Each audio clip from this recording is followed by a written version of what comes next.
on peut imaginer, si on continue à perdre de la diversité à la vitesse à laquelle on le fait actuellement dans le système agricole, que d'immenses famines voient le jour parce que des maladies auront attaqué les cultures.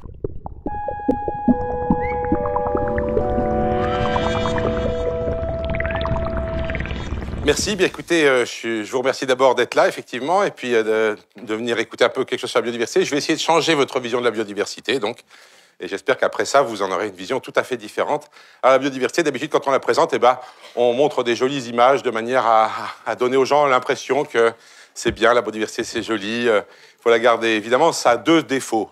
Ça a deux défauts majeurs. Le premier, c'est que c'est quand même un peu manipulatoire et que si on choisissait d'autres bestioles, peut-être que ça donnerait une autre vision de la biodiversité, un peu moins positive. Et l'autre aspect, c'est que ça donne une image un peu collection de timbres, une image totalement fixe de la biodiversité. Et ça, c'est vraiment grave sur le plan scientifique. C'est de ça que je voudrais vous convaincre aujourd'hui. Alors, la biodiversité, il n'y a pas besoin d'être un scientifique du XXIe siècle pour la connaître. En fait, il n'y a même pas besoin d'être un homo sapiens. Mon chat reconnaît très très bien un chien d'une souris, le vôtre aussi, j'en suis sûr. Mais la question, c'est qu'est-ce qu'on en fait? Alors, on n'a qu'à fabriquer des catégories qu'on appelait des espèces dès le début certainement de l'humanité. Et puis, ces espèces, la question, c'était des catégories de formes. Mais on pouvait passer d'une espèce à l'autre. Par exemple, dans les traités de botanique du XVIIe siècle, on trouve cette très superbe image qui vous montre un arbre qui fabrique des feuilles, donc certaines tombent à l'eau et deviennent des poissons, et l'autre tombe sur terre et deviennent des oiseaux. À cette époque-là, donc, les transferts étaient tout à fait possibles. Chez les humains, d'ailleurs, c'était pareil. Vous savez que Ovide expliquait qu'un homme pouvait se transformer en cerf ou une femme en cygne, mais aussi, d'ailleurs, dès qu'on a inventé le microscope, on a découvert les spermatozoïdes. Enfin, c'est l'inventeur du microscope qui a tout de suite trouvé ses propres spermatozoïdes. Tout de suite, on a dessiné à l'intérieur un petit bonhomme. Et d'ailleurs, c'est une histoire qui se raconte encore malheureusement aux enfants. On dit que le papa met une petite graine dans le ventre de la maman. Il faut arrêter de dire des trucs comme ça aux enfants, c'est quand même un peu scandaleux. Ça veut dire que c'est le père qui fabrique l'enfant, et la mère est un terreau plus ou moins fertile dans lequel germera la petite graine. À l'époque, on prenait ça tout à fait au premier degré, puisque on pensait que si la graine en question tombait dans la terre, ça fabriquait une plante hybride, une mandragore. Donc, vous voyez, les espèces existent, mais on peut passer d'une espèce à l'autre par des métamorphoses. Et c'est seulement au XVIIIe siècle qu'on va dire que non, les métamorphoses ne peuvent pas permettre de passer d'une espèce à l'autre, que même si une chenille se métamorphose en papillon, alors cette chenille fait partie de la même espèce que le papillon. Et que, en revanche, toutes les espèces sont imperméables. Mais alors, du coup, qu'elles sont complètement fixes. Et c'est grâce à ça qu'on va commencer à ordonner la biodiversité. On va produire des systèmes qui permettent de classer la biodiversité. Alors, Linné était un des grands naturalistes du XVIIIe siècle, qui va produire le premier grand système de classification, fondé sur les espèces regroupées en genre, en famille, en ordre, en classe, et dans les espèces, des sous-espèces et des variétés. Le mot espèce prend à ce moment-là un sens très précis, et enfin très précis, on aimerait bien qu'il soit très précis, d'une catégorie absolument étanche. Et la base théorique sur laquelle Linné va s'appuyer, eh bien, c'est de dire que toutes les espèces tirent leur origine de leur souche, en première instance, de la main même du Créateur Tout-Puissant, car l'auteur de la nature, en créant les espèces, imposa à ces créatures une loi éternelle de reproduction et de multiplication dans les limites de leur propre type. Donc les espèces ont été créées par Dieu, 4004 ans avant Jésus-Christ, et elles sont absolument immuables, elles sont éternelles. Voilà, donc ça, c'est la vision de la biodiversité qui nous est donnée au XVIIIe siècle, des espèces créées. C'est les espèces qui sont créées, ce n'est pas les individus. Et qui sont immuables et qui sont éternels. On part donc d'un monde parfaitement stable, dans lequel l'homme est placé dans une nature parfaitement stable.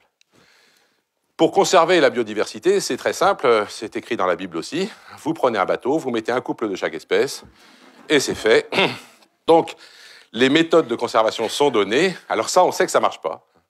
On sait que ça ne marche pas parce que si vous prenez juste un couple, ça va faire de la consanguinité, puis les descendants, ils ne vont pas être bien. Bon. Donc, on s'est dit qu'il fallait maintenir de la diversité dans les espèces, mais on a considéré la diversité dans l'espèce comme utile, non pas en elle-même, mais parce qu'elle permet de maintenir les espèces. Les espèces qui sont censées, comme je vous le disais, ne pas échanger, mais alors malheureusement, ça, elles se donnent quand même quelques libertés par rapport à ça. On y reviendra. Et la vision de la nature, absolument parfaite, faite pour le bien de l'homme. C'est Bernardin de Saint-Pierre, directeur du Jardin des Plantes à Paris, écrit d'ailleurs que la nature, vous voyez, a formé des melons avec des dessins de tranches pour être mangés en famille, et que les citrouilles sont plus grosses pour être mangées avec les voisins. Donc vous voyez que tout va bien, le monde est fait pour notre bonheur. À la fin du 18e, où on va commencer à découvrir que les espèces s'éteignent, Alors ça, c'est un gros problème, hein, c'est Cuvier qui découvre ça. Et puis Darwin, au cours du 19e, va présenter l'idée que les espèces sont issues d'un processus dynamique. Et dans ce livre de 1859, L'origine des espèces, il présente donc la divergence des lignées. À partir d'une même lignée, eh bien, vont se fabriquer constamment des petites nouveautés. Et ces petites nouveautés, la plupart vont s'éteindre. Vous voyez que l'extinction fait partie du système. S'il n'y avait pas d'extinction, il n'y aurait pas d'espèces, parce qu'il y aurait tous les intermédiaires entre tous les individus. C'est les extinctions qui dessinent la biodiversité. Et elles la dessinent grâce au fait qu'il y a divergence et que les espèces, les formes qui s'éteignent sont souvent intermédiaires. Pourquoi? Parce qu'elles sont en compétition plus avec les autres. Alors faites attention, les images sont souvent trompeuses. Ceci n'est pas une phylogénie, pour ceux qui savent ce que c'est, puisque le temps va de bas en haut. Effectivement, on voit des lignées qui s'écartent, mais l'écartement est un écartement écologique. L'axe horizontal, c'est un axe de différenciation écologique qui explique pourquoi les formes progressivement s'éloignent. Alors qu'une vraie phylogénie, eh bien, ça ne tient pas compte de l'écartement des branches, n'a aucun sens, et montre juste la forme différente que peuvent prendre les êtres vivants. Bien, donc ce schéma, eh bien, je voudrais vous convaincre que quand vous penserez à la biodiversité, c'est à ça qu'il faut penser, et pas à la collection de timbres de tout à l'heure. Et ça change tout. Ça change tout. Alors, qu'est-ce qui se passe? Eh bien, quand on veut, si jamais on regarde ce qui se passe aujourd'hui, aujourd'hui, c'est la ligne du haut, là. Vous voyez, on a 1, 2, 3, 4, 5, 6, 7 formes qui existent encore et qui vont pouvoir, selon l'échelle de temps qu'on est en train d'utiliser, être ici 2 variétés, puis ça serait par exemple une espèce ou une sous-espèce, et puis ça, une autre espèce, ou alors, si jamais le temps est plus long, eh ben ça, c'est déjà 2 sous-espèces, et ça, c'est une autre espèce, ou bien même, ça, c'est 3 espèces. Ça dépend de l'échelle de temps que vous vous donnez, mais le processus reste toujours le même à toutes les échelles, ce processus de différenciation. Pourquoi ça change tout? D'abord, alors, qu'est-ce que ça veut dire? Que, au fur et à mesure que les lignées s'écartent, à un moment, on va décider de les appeler des espèces. Et ça, c'est une décision arbitraire. Elle est arbitraire dans 90% des cas. Bien sûr, on aimerait bien qu'elles ne puissent pas se croiser, mais ça ne marche pas à tous les coups. On aimerait bien qu'elles soient définitivement séparées. On les appelle espèces quand on trouve qu'elles sont suffisamment différentes. Point, et un point, c'est tout. Alors, cette concentration sur l'idée d'espèce chez les biologistes est certainement un frein à la compréhension de ce que je suis en train de vous raconter. Et moi, dont je voudrais vous convaincre, c'est que les espèces, l'idée d'espèce, le fait qu'on pense toujours en espèces, c'est une survivance de la Genèse, de la Bible et de cette création. Qu'en fait, si on était des bons biologistes, on penserait à un truc beaucoup plus continu, on penserait à cet arbre et on ne penserait pas tout le temps la diversité en termes d'espèces. Darwin lui-même essayait de s'attaquer au problème. Il dit qu'on n'a pas trouvé de différence entre les espèces et les sous-espèces, ni entre les sous-espèces et les variétés, ni entre les variétés et les différences individuelles. Ces différences se fondent l'une dans l'autre, dit-il, par des degrés insensibles en une véritable série. 1 an après avoir publié L'origine des espèces, il se rend compte qu'il n'arrive pas à convaincre ses contemporains.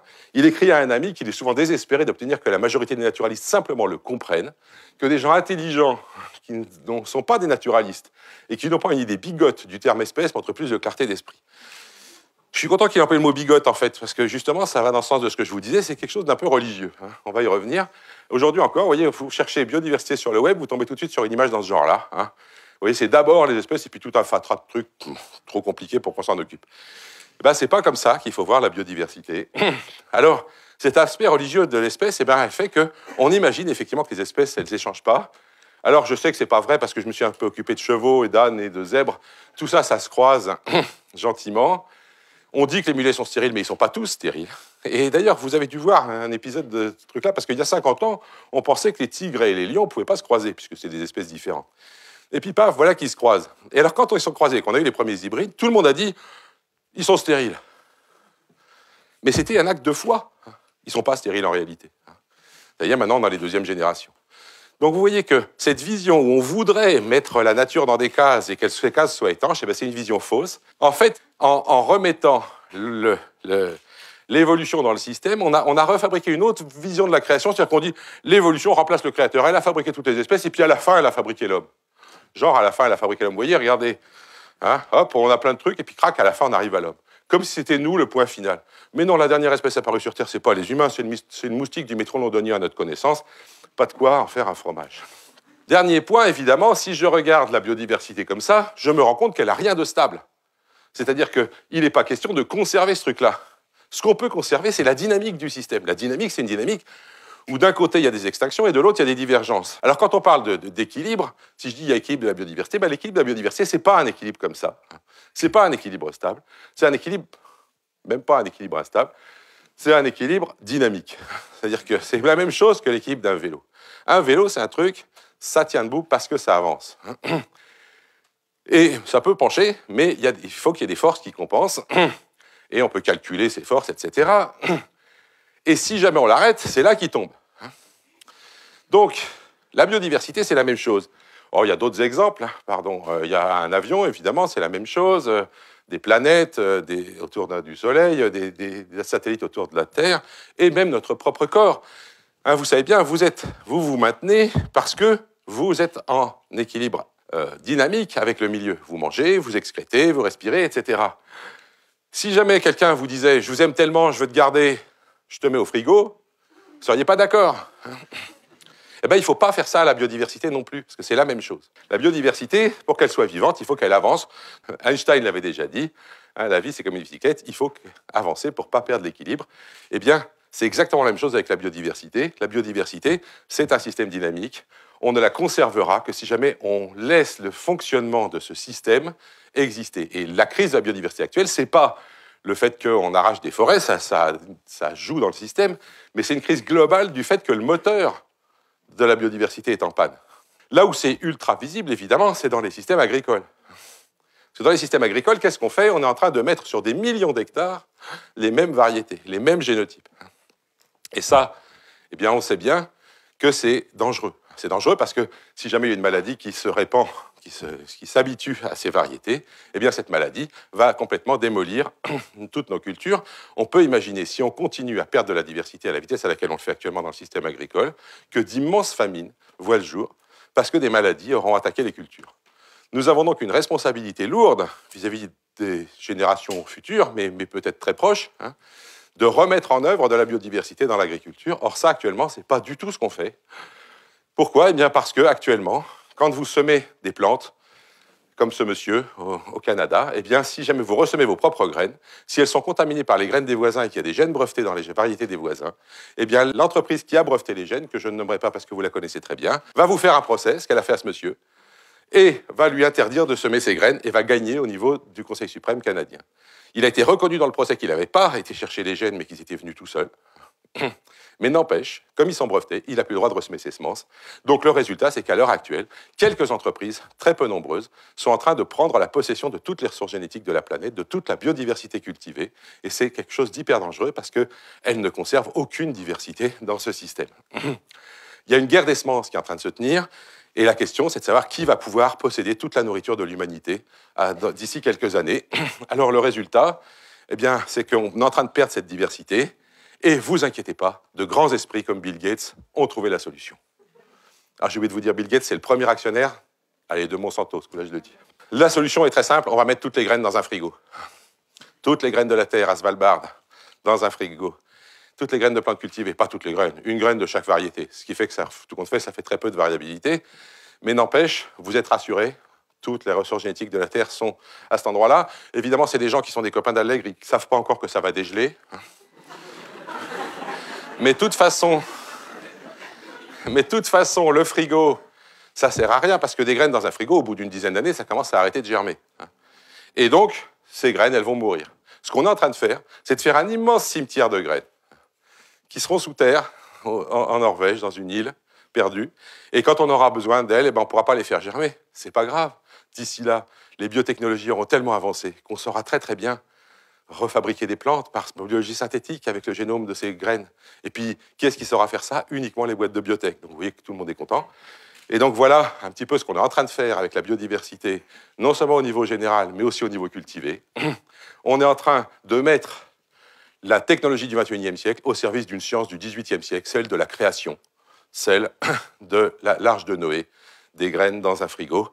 Eh bien, je pense que si jamais on ne comprend pas rapidement que ça va pas comme ça et qu'il faut qu'un vélo, ça doit avancer pour ne pas se casser la figure, eh bien l'humanité risque fort d'avoir de graves problèmes.